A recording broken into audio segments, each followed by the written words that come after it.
The yard goes quiet before you notice it happening. One moment there is activity, a cardinal working the feeder, a chickadee moving through the maple in quick, purposeful bursts, a robin dragging a worm from the soft earth near the fence. The light is still there, the movement is still there, and then in the space of 20 minutes it is not. The feeders are empty. The branches are still. The yard that held 6 species an hour ago looks like it has been evacuated. Most people assume the birds are simply somewhere else in the neighborhood, flying between trees, roosting vaguely in whatever cover happens to be nearby. Doing whatever birds do when humans stop watching, the reality is far more specific, far more deliberate, and considerably stranger. What happens to the birds in your yard between dusk and dawn is among the least observed and most extraordinary parts of their lives. Tonight, while you sleep, the birds that visited your feeder today will do things that would stop you mid-breath if you could see them. Some of them will drop their body temperature by 20 degrees to make it through the cold. Some of them will press themselves into spaces so small you would not believe a single bird could fit, let alone several. And some of them, the ones you never think of as travelers, will be navigating hundreds of miles above your house in complete darkness. This is what the night actually looks like for your birds. The northern cardinal is among the most predictable of the backyard species at dusk. In the final hour before sunset, a male cardinal begins contracting his range. He stops moving between foraging sites and starts moving toward one specific place.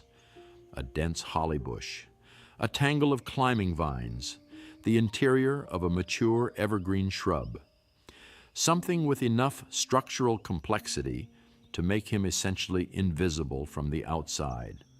He is not choosing this site for warmth. He is choosing it for concealment. A sleeping bird cannot respond to a threat it does not detect in time.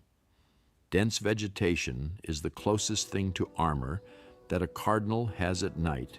He will return to the same roost site night after night, sometimes for weeks or months in sequence. If you have a holly bush in your yard, there is a reasonable chance that the cardinal you see every morning at your feeder has been sleeping in it every night this winter, 10 feet from your window, without you ever knowing. The black-capped chickadee's strategy is fundamentally different and considerably more surprising. On a cold night in the northern United States, and cold means anything below freezing, a chickadee does not simply find shelter and wait. It does something far more precise. It enters a state called regulated hypothermia. Deliberately, the bird lowers its own body temperature by up to 22 degrees Fahrenheit below its normal daytime operating temperature. Its metabolism drops, its heart rate falls. It is not fully asleep in any sense we would recognize. It is closer to a controlled physiological shutdown, calibrated to conserve exactly enough energy to survive until morning. A black-capped chickadee weighs approximately 11 grams. That is the weight of 2 pennies. On a cold winter night, the energy budget of that bird is so narrow that without regulated hypothermia, it would not survive until dawn. With it, it does this night after night, through temperatures that would kill an unprotected animal of that size within hours. The precision required is extraordinary. The bird is not merely enduring the cold, it is actively managing its own metabolic machinery through it. Roost site selection compounds this further. Chickadees seek cavities, old woodpecker excavations, gaps in tree bark, nest boxes left up through the winter. Inside a cavity, the walls trap the bird's residual body heat and dramatically reduce the rate at which it loses warmth to the surrounding air. A chickadee roosting in an open branch and a chickadee roosting in a cavity face the same overnight temperature, but their energy expenditure is not remotely comparable. This is why the nest boxes and dense shrubs in your yard are not simply breeding infrastructure. On the coldest nights of winter, They are the difference between birds that wake up in your yard tomorrow morning and birds that do not. Some of the most unexpected nighttime behavior in your yard involves species you would never associate with one another. The eastern bluebird is among the more striking examples. During the breeding season, a male bluebird is among the most territorial birds in the backyard community.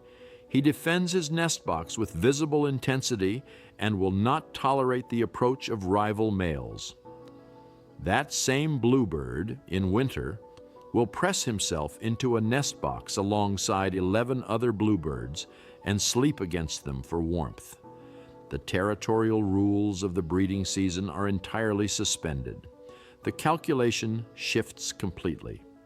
In winter, shared body heat is not a social preference. It is a survival mechanism. Researchers have documented nest boxes in the eastern United States containing 12 to 15 bluebirds on a single cold winter night. Birds that during the day would not perch within 30 feet of each other, sharing a 6-inch cavity in apparent cooperation. The Carolina wren presents a similar case. Wrens are not social birds. They are aggressively territorial through much of the year, and their alarm responses are disproportionate to their size in every possible way. But in the colder parts of their northern range, Carolina wrens have been documented sharing roost cavities with other wrens, behavior that their daytime temperament would seem to make impossible. Survival overrides territory in ways that the daytime behavior of these birds gives no indication of. A roosting bird is not switched off. It is something more precise than sleep and more complex than simple rest. Many birds practice what researchers call unihemispheric slow-wave sleep. One hemisphere of the brain enters a sleep state. The other remains active and alert. The eye connected to the alert hemisphere stays partially open, scanning the environment for changes. The two hemispheres cycle, trading rest between them, so that both sides eventually recover, but the bird is never fully unconscious. There is always one half of the brain on duty. This was documented clearly in mallard ducks observed roosting in rows at the edge of groups. The ducks on the outside edge consistently slept with their outward-facing eye open, monitoring the surrounding environment. Ducks in the center of the group slept with both eyes closed. The vigilance was distributed across the group, with those facing the perimeter maintaining active awareness, while those in the interior could afford deeper rest. The birds in your yard operate by the same principle. A chickadee in a tree cavity on a January night is not asleep in any sense that completely removes it from awareness of what is happening outside. The snap of a branch under ice, the scrape of a claw on bark, the movement of a predator through the underbrush, any of these can cross a threshold and trigger immediate alertness. A great horned owl calling from the oak tree at 10 o'clock at night is being heard by every bird roosting within range. An alarm call from a robin flushed by a cat at midnight carries information to sleeping chickadees in the trees nearby. The yard you see through your window at midnight, dark, still, apparently empty, is not empty. It is full of birds in a state of distributed, active awareness, hidden in cavities and dense shrubs and the thick inner branches of evergreens, monitoring the dark with one eye open, ready to move in a fraction of a second if the signal coming in through that eye changes. They are there. You simply cannot see them, and they are paying considerably more attention to the night than you are. Most people construct a clean mental model of backyard bird life. Daytime belongs to the cardinal, the chickadee, the robin. Night belongs to owls. The categories feel stable and complete. They are not. The American robin is among the most familiar backyard birds in North America, an early riser, often the first species singing before dawn, the bird most associated in popular perception with the arrival of morning. What most people do not know is that robins in urban and suburban environments are highly responsive to artificial light. In neighborhoods with streetlights and lit windows, robins will begin singing hours before dawn, sometimes as early as 1 or 2 in the morning. The artificial light triggers the same hormonal response as natural sunrise, and the robin responds accordingly. If you have ever heard birdsong in the middle of the night in a lit residential neighborhood, it was almost certainly a robin. The mourning dove presents a different kind of surprise. Doves move slowly through the day. They appear unhurried, almost inattentive, perching with a stillness that reads as obliviousness. But a dove that has sat motionless on a branch through an entire afternoon will launch into fast, explosive flight in complete darkness if a predator approaches close enough.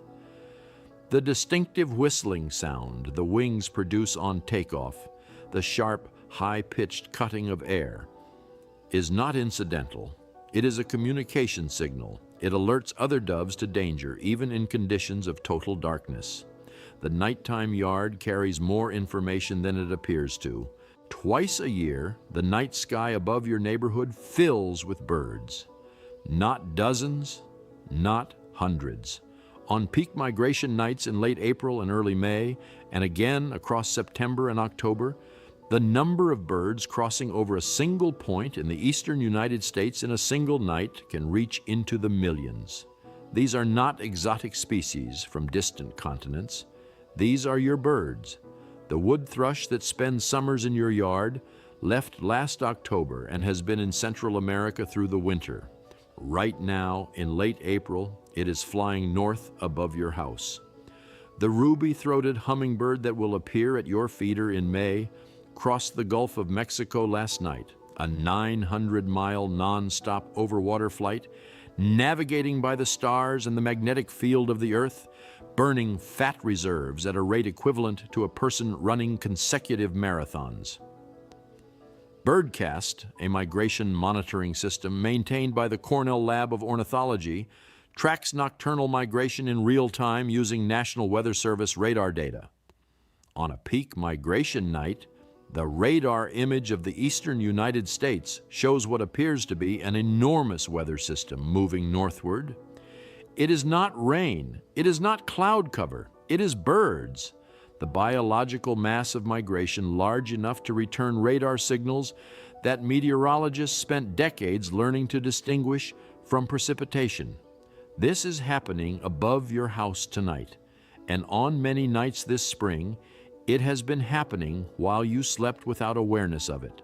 The birds that will spend the summer singing from your trees and feeding from your feeders are passing over you right now in darkness, following routes their ancestors traveled for millions of years, reading a version of the sky that contains information invisible to human perception.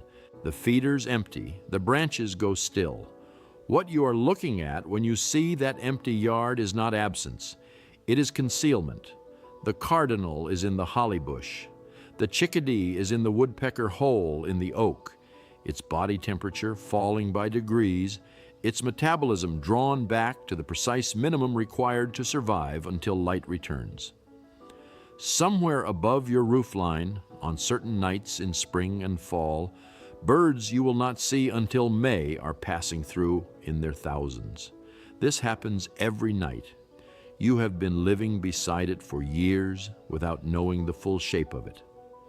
The next time the yard goes quiet at dusk, the next time the feeders empty and the branches go still, the birds have not gone anywhere. They have moved into the part of their lives you have never been able to see. Have you ever heard birdsong in the middle of the night, or noticed something moving through your yard after dark that you could not explain? Leave a comment below. I read everyone. If you are not subscribed, subscribe now. A new video goes up every week built around what the birds in your yard are actually doing when you are not paying attention.